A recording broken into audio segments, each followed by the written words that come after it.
नमस्कार, आप देख रहे हैं पीके टाइम्स। मैं हूं अजय जाखड़। राजस्थान की राजनीति इन दिनों विधायक स्थानीय क्षेत्र विकास निधि यानी एमएलए फंड को लेकर गंभीर सवालों के घेरे में है।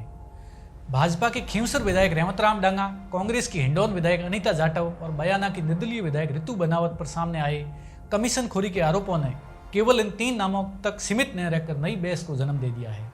अब प्रदेश की जनता ये पूछने लगी है कि यदि बाकी विधायकों ने कोई डील नहीं की है तो वे अपने विधायक निधि से स्वीकृत सभी कार्यों को सार्वजनिक क्यों नहीं करते। दरअसल हालिया खुलासों के बाद ये धारणा गहराने लगी है कि विधायक निधि से कामों की स्वीकृति एक नियमित प्रक्रिया भर नहीं है, बल्कि कथित तौर पर सौदेबाजी और कमीशन से जुड़ी हुई है। आरोप है कि इन तीनों विधायकों के मामलों में विकास कार्यों की अनुशंसा के बदले भारी कमीशन की मांग की गई और कुछ मामलों में अग्रिम राशि तक ली गई। भले ही संबंधित विधायक इन आरोपों को सिरे से खारिज कर रहे हो, लेकिन वीडियो और बातचीत के सामने आने के बाद जनता का भरोसा डगमगा गया है।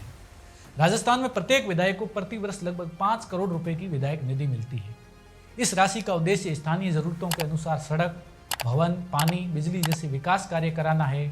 लेकिन अब सवाल ये उठ रहा है कि इस कोष से वास्तव में कौन कौन से काम हुए, किस एजेंसी को काम दिए गए और किस आधार पर स्वीकृति दी गई। जनता का कहना है कि यदि केवल यही 3 विधायक दोषी है तो बाकी सभी निर्वाचित जनप्रतिनिधियों को भी बिना किसी दबाव के अपने अपने क्षेत्रों में विधायक निधि से हुए कार्यों की पूरी जानकारी सार्वजनिक करनी चाहिए। जो विधायक 2 या 3 बार चुने जा चुके हैं उनसे तो ये अपेक्षा और अधिक है कि वे अपने पिछले सभी कार्यकाल का हिसाब सामने रखें। इन खुलासों के बाद सरकार और विधानसभा स्तर पर औपचारिक कदम जरूर उठाए गए हैं। मामले की जांच के लिए कमेटी बनाई गई है और विधानसभा अध्यक्ष ने इसे सदाचार समिति को सौंप दिया है।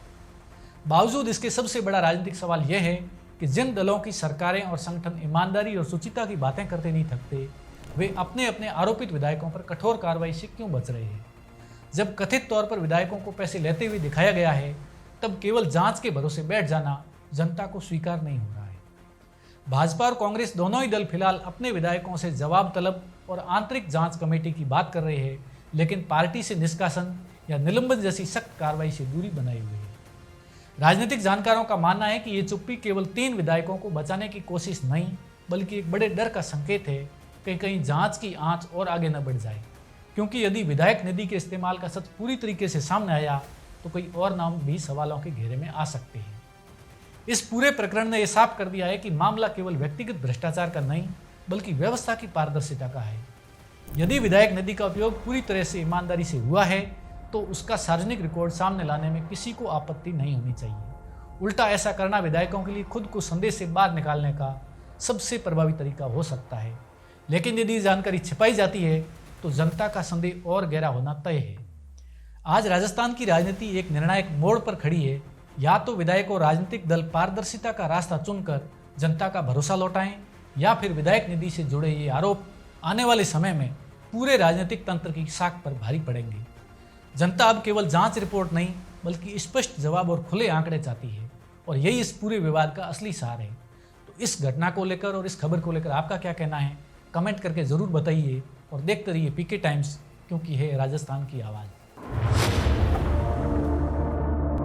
मरुधरा से खुद को जोड़ने के लिए सब्सक्राइब करें और बने रहें पीके टाइम्स के साथ।